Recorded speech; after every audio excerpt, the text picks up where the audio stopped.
রবিউল, লালমনিরহাটে আজ তাপমাত্রা কত ডিগ্রি সেলসিয়াস এবং জনজীবনের কি পরিস্থিতি দেখছেন সেখানে জানাবেন।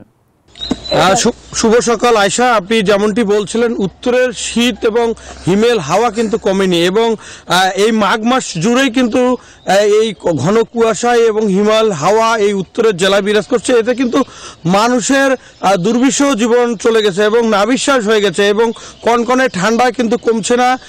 এই ঠান্ডায় কিন্তু অনেক মানুষ, খেটে খাওয়া মানুষ কিন্তু অনেক কষ্টে আছে। পাশাপাশি আজকে কিন্তু লালমনিরহাট জেলায় কিন্তু কুয়াশা, ঘন কুয়াশা রয়েছে এবং কুয়াশায় কিন্তু রাস্তাঘাটে যানবাহনগুলো কিন্তু ধীর গতিতে চলাচল করছে এবং হেডলাইট জ্বালিয়ে চলাচল করছে। পাশাপাশি একটি বিষয় জানিয়ে রেখে আজকে কিন্তু লালমনিরহাট জেলার সর্বনিম্ন তাপমাত্রা রেকর্ড করা হয়েছে 10.8 ডিগ্রি সেলসিয়াস। তবে আবহাওয়া অফিস বলছে এই মাঘ মাস জুড়ে কিন্তু শীতের তীব্রতা থাকবে বলে আমাদেরকে জানিয়েছে। পাশাপাশি আমরা লালমনিরহাট জেলার 5টি স্বাস্থ্য কমপ্লেক্সে খোঁজখবর নিয়ে দেখেছি।